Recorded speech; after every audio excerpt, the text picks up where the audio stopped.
This is me contemplating what I'm gonna cook today and then deciding to order takeout. Hi, I'm Yara, and when I'm not eating food, I'm thinking about it.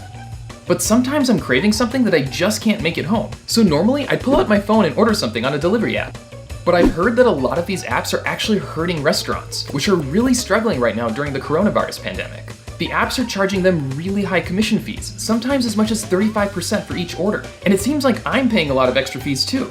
Not to mention delivery drivers aren't guaranteed a minimum wage or benefits. So where exactly does our money go when we order from one of these delivery apps? And are these apps actually helping restaurants or hurting them? To learn more, I placed a delivery order on Uber Eats to see exactly what the extra fees are. All right, we're gonna open up Uber Eats. So I'm gonna order a half chicken. Oh, plantains. Maybe I can order more food and then keep it in the fridge. The half chicken was $14.99. So now I'm gonna go to the same restaurant's website to see if their dine-in prices are the same as their delivery app prices. Okay, so oh my God, this is way cheaper. The half chicken plus 2 sides on their website is $2 less than it was on the app. That's $12.99. With these apps, a lot of them, how they function is they ask the restaurant for a percentage of the sale. That's Christina Zhao. She owns a restaurant called Sichuan House in San Antonio, Texas. So if you order $50 worth of food from me, the app is going to take 30% of that. So you essentially pass on that margin to your customers. It forces you to inflate your prices beyond what you may feel comfortable doing. That's right. All right, so to clarify, delivery apps charge restaurants anywhere between a 15% to 35% commission fee. So restaurants sometimes have to up their prices to make up for that. What's more, there are reports that the apps are forcing restaurants to maintain the same prices both in the restaurant and on the app. So some restaurants have had to raise prices across the board for all customers. That first week that COVID happened, it was our most loyal guests that are supporting us and keeping our lights on. It's like, how can I pass on that charge to them? They're the ones who are supporting me. That's not right. Some customers have tried to fight these policies. Grubhub, Uber Eats, DoorDash, and Postmates are all being sued in New York. The lawsuit says these apps have become monopolies. Restaurants need to use the apps to survive. But at the same time, those high commission fees are threatening their businesses. The fees hurt restaurants even before the coronavirus pandemic, but back then, delivery was only part of their business. Now, many restaurants are seating fewer customers and relying more on pickup and delivery, so those fees are really adding up. And it doesn't help that restaurants operate on super low profit margins. A healthy restaurant operates at a 20% profit margin. If I'm selling a $10 plate, that means I make $2 off that plate because we have labor costs, we have inventory costs. That's great. Wait, that just for a second, we need to pause and just process that. 20% margin, right? You're not like... That's a healthy restaurant. If I'm only making $2 off of that item already, and you want to take 30% of that, it just doesn't make any sense. So back to my Uber Eats order. I'm gonna check out. The subtotal is $14.99. The service fee is $2.25. The delivery fee is 49 cents. And the taxes come out to $1.77. The total is $19.50. I'm gonna support my delivery driver with a tip.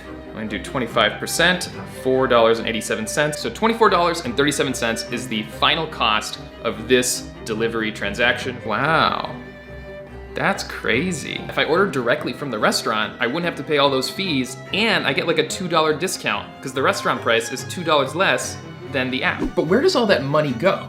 Well, according to Christina, not to the restaurant. They're double dipping because not only do they take 30% from the restaurant, they charge a delivery fee on their customers too. So they're charging us, and they're charging you. So I am paying Uber Eats or DoorDash or Postmates. They are getting the money that would otherwise be going directly to you. They just take their cut and then give the rest to us. But surely a lot of those extra fees must go to the delivery driver, right?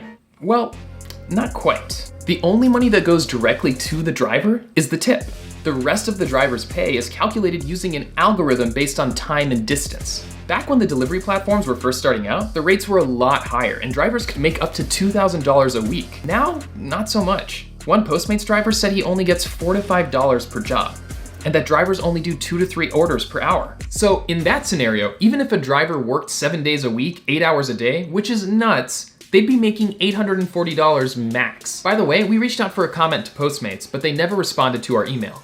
Delivery drivers are part of the gig economy. That means they're contract workers that don't receive paid sick leave or health benefits.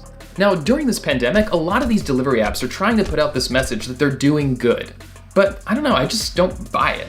So many restaurants have already shut down. Does it make sense for me to go on to Uber Eats and pay 30% of my already struggling restaurant for my customers who were already customers of mine to begin with, just so they can order food from me? Why would I do that? Right. They can order it directly from me, and then I can use that 30% to pay my staff.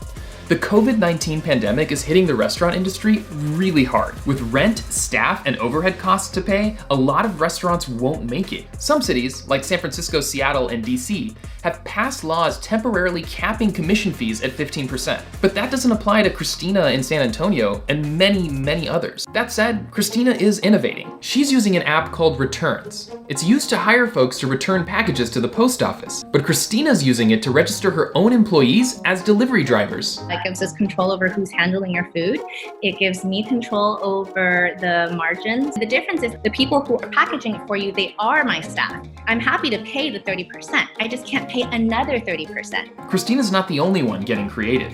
Restaurants are stocking vending machines with barbecue, or turning their parking lots into drive-in movie theaters, or even converting to grocery stores. The amount of support that you see communities coming together of the hospitality industry specifically has done tremendous things in providing for the homeless, in providing food for furloughed workers, providing care for like frontline workers. I mean, the impact that we have as small business owners is huge. At the end of the day, food delivery apps can't survive without restaurants. But these apps are causing serious hurt among those restaurants.